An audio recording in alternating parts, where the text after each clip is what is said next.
Lumbridge is probably one of the most iconic towns in old school RuneScape. In this series, I'll be working to build a scale model of it. For those new to the series, and to those returning, welcome. I really appreciate all the support we've received on the series so far. In case you don't remember, this model is approximately 56 tiles across and 72 tiles long. I felt like this captured the main part of Lumbridge while keeping the model to a manageable size. The scale of the model is 1 to 192, and as you watch, I will be explaining some of the modeling process, as well as giving some interesting lore about the area that I'm working on. Today, I will be working on the Lumbridge Castle Gatehouse and the Castle Cellar. So there's been a lot of comments throughout the series so far pointing out that the Lumbridge Castle is in fact on a hill, so I've decided to rectify that mistake I made when initially laying out the town by adding a hill. I did this by taking some foam and cutting it to the rough sides of the hill. I then took and laid a grid out on the foam so I could line the castle up right before carving out the hill slope. I haven't really talked much about this foam in the series, so I thought it would be good to cover it since I've used it basically on every part of this model. It's actually another form of extruded polystyrene. Like the stuff I use to make the fences. It's commonly referred to as XPS foam board insulation, and it comes in a variety of thicknesses and colors, such as green, pink, and blue. It is typically available at home improvement stores such as Lowe's and Home Depot. I was able to get a smaller piece measuring 2 foot by 2 foot by 1 inch thick for about $10 from Lowe's that was being advertised as a project panel. It's very popular among hobbyists because it holds its shape well, it is easy to carve and cut, and is relatively cheap.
With the hill all carved out, it was time to move to the gatehouse.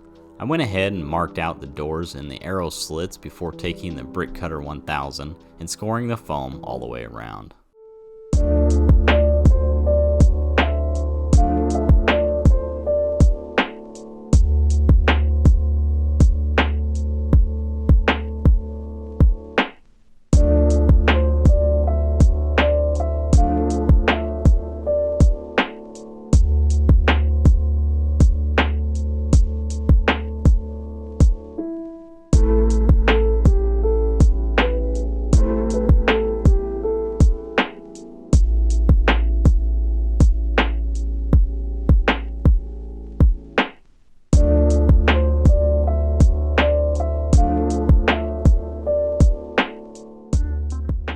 While I was scoring the second building, my finger kind of slipped on the Brick Cutter 1000 and it cut 3 perfect rows into my fingertip. Unfortunately, the only band-aids I could find were the ones my wife had bought. This just highlights the necessity to complete the Brick Cutter 2000, which will have additional safety features. I have made some progress on it, so look out for it in the next episode.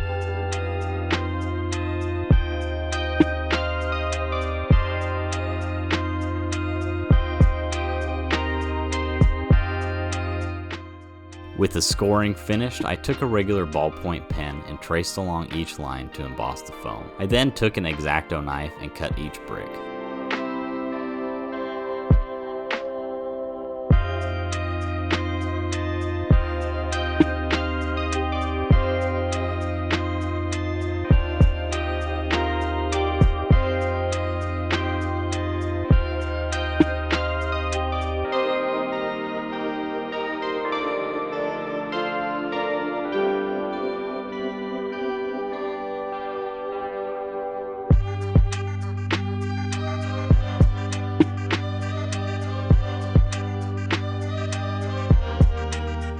I moved back to working on the castle hill and mixed up some paint, Mod Podge, and some sand to make a muddy paint just like I did on the first part of this series. I painted it all around the hill while avoiding where the actual castle is going to sit.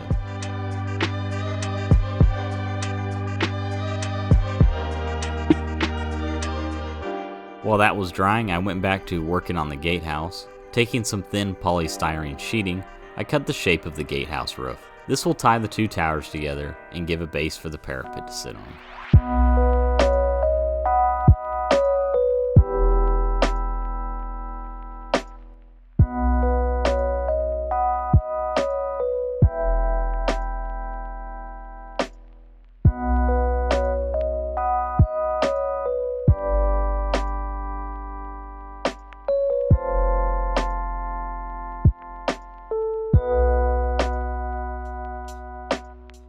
Taking some thin pieces of foam I had cut earlier, I cut them to the shape of the model to make the parapet.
With most of the foam work finished on the gatehouse, I went back to the castle hill to glue the grass on. I'm using a material called static grass.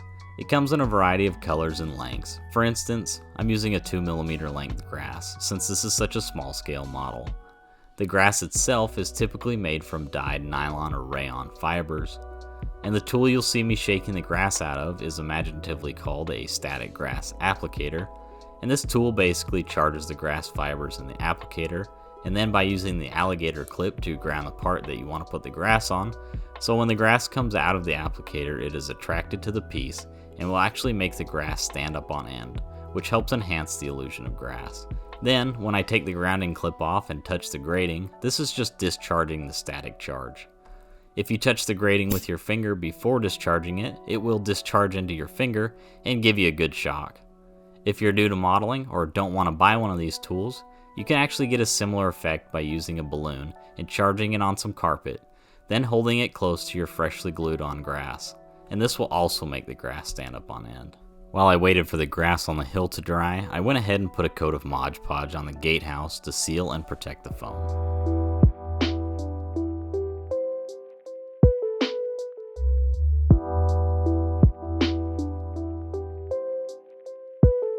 So I decided to do some of the interior of the castle, since there has been an overwhelming number of requests asking for the interior to be modeled. And since I was adding the castle hill, it provided a perfect opportunity to do the castle cellar. Unfortunately, while laying it out, I found out that the cellar actually extends past the hill, so I will only be able to model some of the cellar.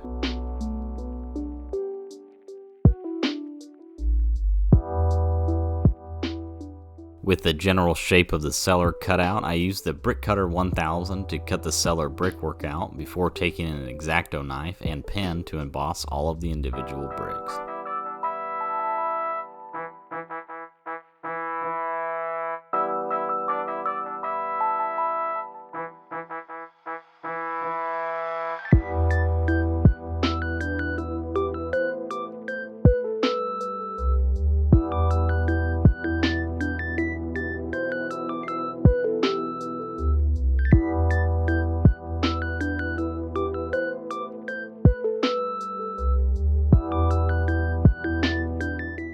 With the major structures built and cut out, it was time to start making all of the decorations.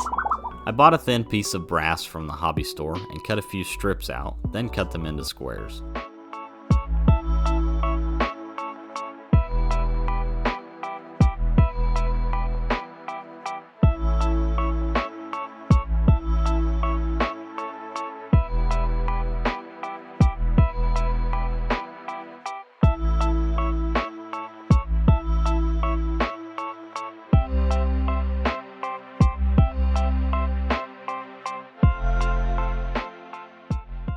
I then sketched a rough shape of a shield as a guide so I could cut the bottom corners off.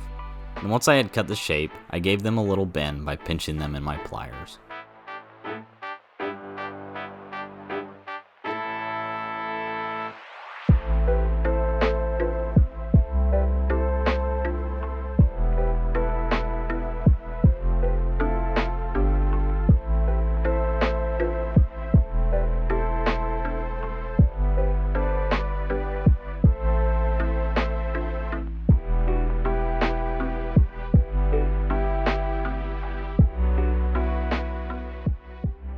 I also cut out a couple of banners and bent them around a small file handle to create a rippling effect so they would look like they're moving, like they do in the game. As you watch me painstakingly glue each of these shields and banners to the gatehouse, I'll mention an NPC that hangs out on the bottom floor of the southern gatehouse.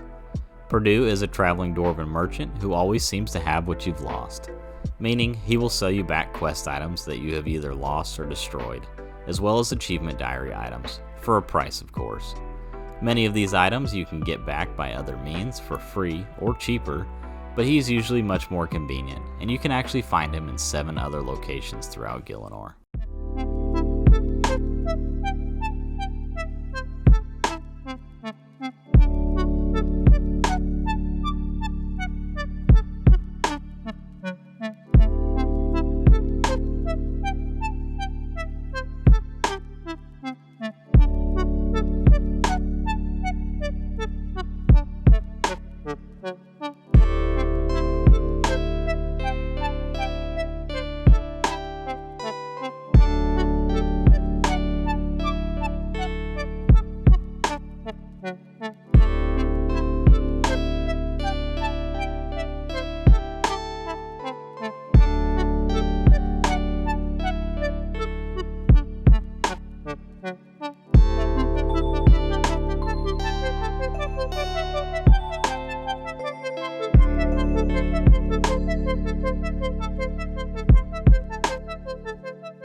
The walls were still missing a few details, so I took some polystyrene tubing and used it to make a couple of cannons. I didn't really have anything that would work good for the wheels on the cannons, so I just cut some rough circles from some polystyrene sheeting. And luckily the cannons never moved, so the roundness of the wheels wasn't very crucial.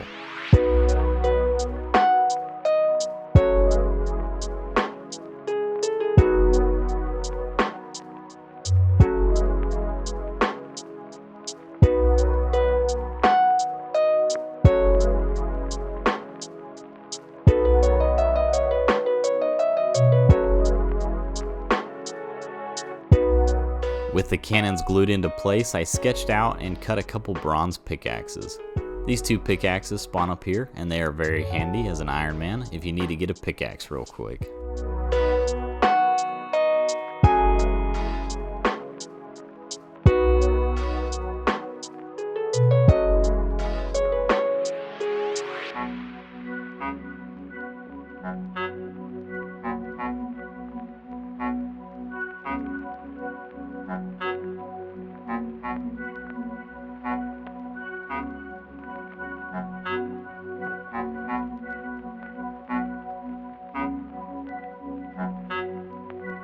With all of the bits and pieces glued into place, I went ahead and primed the whole thing black. I went ahead and primed the cellar walls as well while I was at it.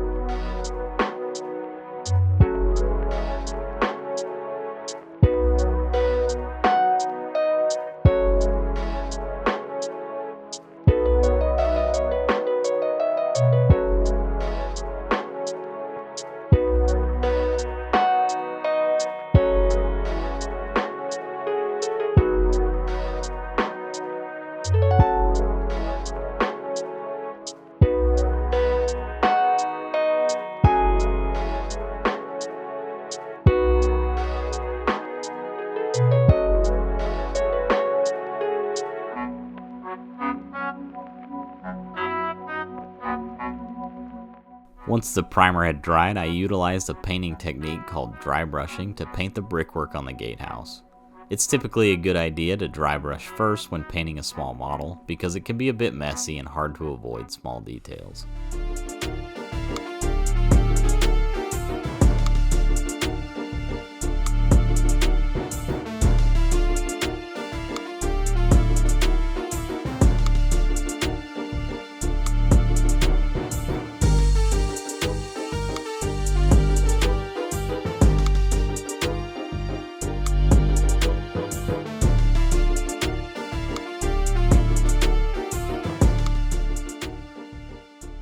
With the dry brushing finished, I began to paint all of the individual details with a very fine brush. Lumbridge Castle is the starting point for many quests, and I'll cover those more when I actually begin modeling the upper floors of the castle, but the cellar still has a couple notable features, such as the Colomancer chest, which becomes visible to players who have started the Recipe for Disaster quest. It is a multifunctional chest, acting as both a store and a bank, with the store getting increasingly more stock as you complete the various sub-quests for the Recipe for Disaster. There is also a tribe of subterranean goblins called the Dorgashun, whose city can be accessed through a crack in the cellar wall. It's also worth mentioning that there are several item spawns in the cellar, including leather boots, a knife, and cabbage.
Once I had gotten all of the little details painted on the gatehouse, it was time to glue it into place on the model.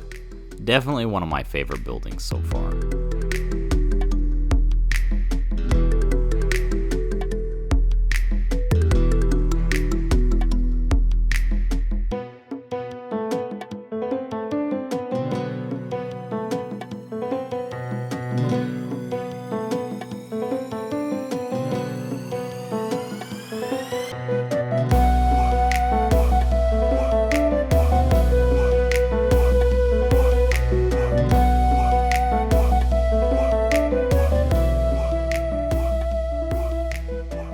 Next, it was time to glue the castle hill into place. Probably should have scraped some of the grass off of the base because I ended up having to hold it down for a while to get it to stay.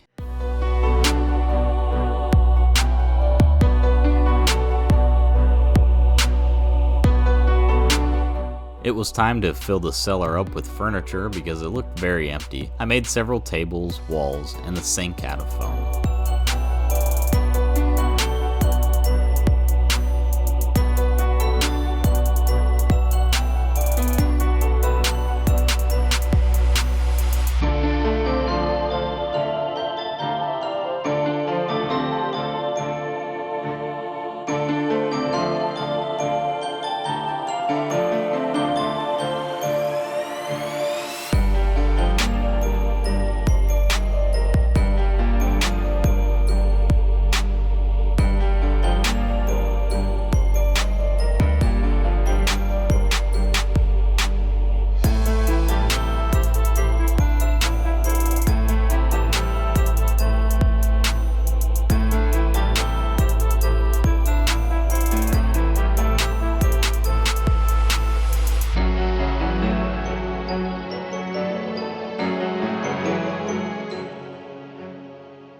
There are 6 shelving units down in the cellar, and I made them using a combination of foam and polystyrene sheeting. These are probably one of the most frustrating pieces of furniture that I've made for the series so far. I ended up with a lot of super glue on my fingers, but they ended up turning out alright. I didn't end up filming myself making this statue, but I thought it turned out really well. It will end up going in front of the gatehouse. I then did a quick and dirty paint job on the rest of the furniture, which I had primed brown off camera.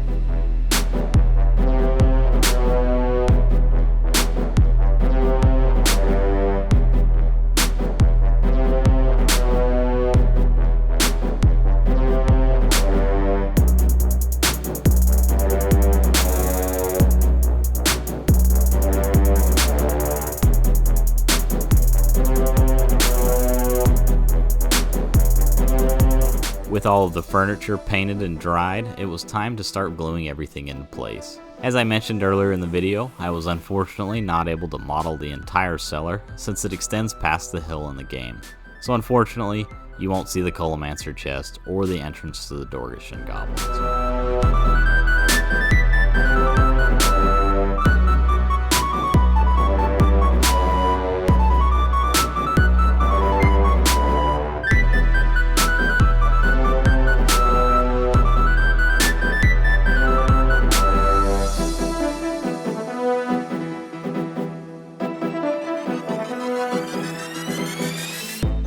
At this point, I had realized I sort of messed up because I had just started gluing everything in without test fitting it, and hadn't really taken into account that the model walls were significantly thicker than the in-game walls, so it is a little cramped, but I still think it portrays the cellar well.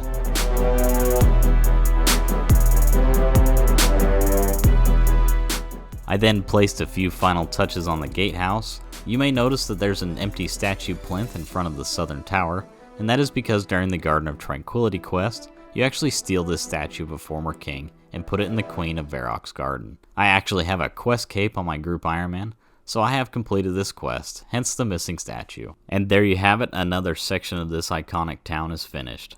I think the blue Lumbridge heraldry adds a nice splash of color to the model.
If you enjoyed watching the model making process and are interested in watching the town of Lumbridge grow, all while learning the interesting facts and lore surrounding this town, go ahead and like and subscribe.